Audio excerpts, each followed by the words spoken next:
What is going on, guys? Tickle My Terror here. Gonna start a new series called Breaking It Down, where I'm gonna start breaking down some gameplays, and this is a free-for-all on Stockpile. But before I get too far, I'm gonna show you guys some different ways of playing free-for-all. One way to play free-for-all is to find a random corner and just sit there the whole game.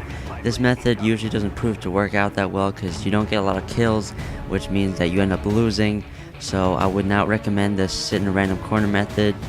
Another method is to just camp behind one head glitch or some cover. This is a little bit better than camping in the corner, but this also doesn't get you a lot of kills, especially if you're using a Spaz 12 and trying to get range. It just doesn't work out. Another popular method is the rush around like crazy. This usually doesn't tend to work out too well unless you have great gun skill, but a lot of times you just end up dying over and over. So I'm going to show you guys what I do. Alright, so let's go ahead and start up the gameplay. This is a free-for-all match on Stockpile, so you gotta remember the spawns are quite random, and people quite often tend to camp, so I don't want to rush on too much, knowing that there's a good chance I'll run into someone sitting behind a corner. So what I do is I set up a nice little route for me to constantly run. Some people might call it camping, I call it more monitoring. I'm not constantly sitting in one spot. I am switching my sight lines after I get each kill, so I can see more and more people coming at me, or I can pick off more people. And claymores could really be useful for this, but I got lucky that they really never caught me from behind.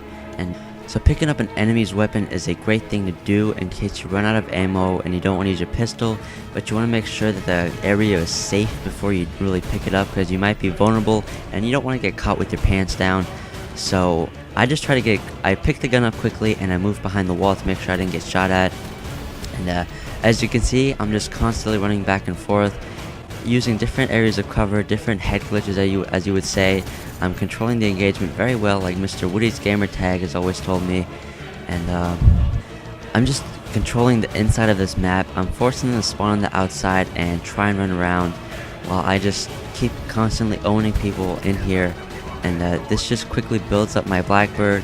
And once I get my Blackbird, I am very wise to pay attention to my radar and pick off enemies one at a time, so I don't run into two or more people at a time, which could be really dangerous and costly.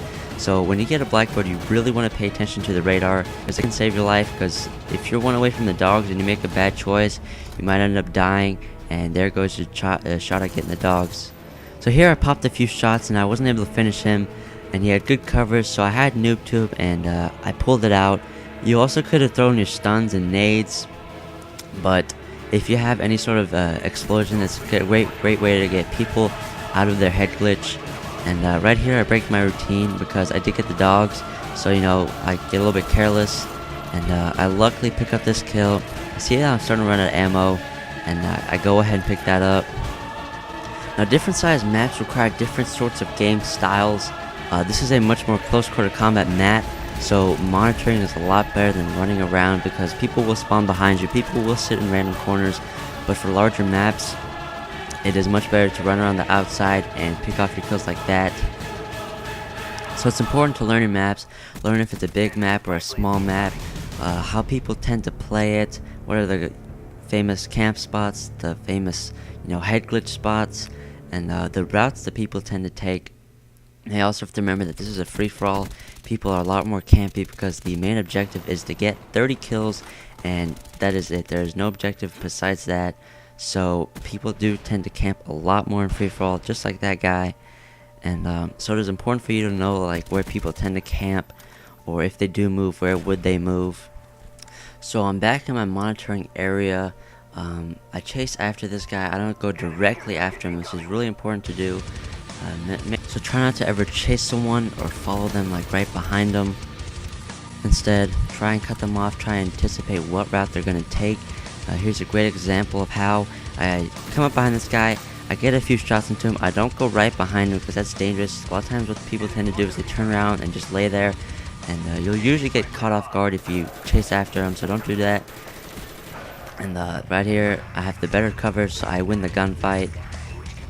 And since I have my dogs, I've kind of got away from my monitoring area, and I'm just moving around the outside of the map, which is a lot better than moving around the inside of the map. Because when you're on the inside of the map, near the middle, there are a lot more angles that people can shoot you from. But when you're on the outside, to keep your back to the map, you know that you're not going to get, shot at from behind. there's a lot less, angles that people can get at you from. So you want to make sure that if you're going to move around a lot, you stick to the outsides. And so this is just a great example of why drop shotting is so excellent, because even though people try and knife, a lot of times what happens is they tend to miss.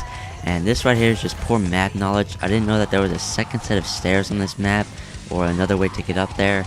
So he got up behind me and just got me. I could have gone flawless, but I had a lack of knowledge of the map, so it ended up proving costly and killed me. So this match is starting to wrap up. I hope you guys enjoyed this series, and thumbs up and comment if you want to see more. I'll do different maps, different game modes. So if you guys like this, thumbs up, subscribe, comment, and see you guys later. Hopefully you learned something.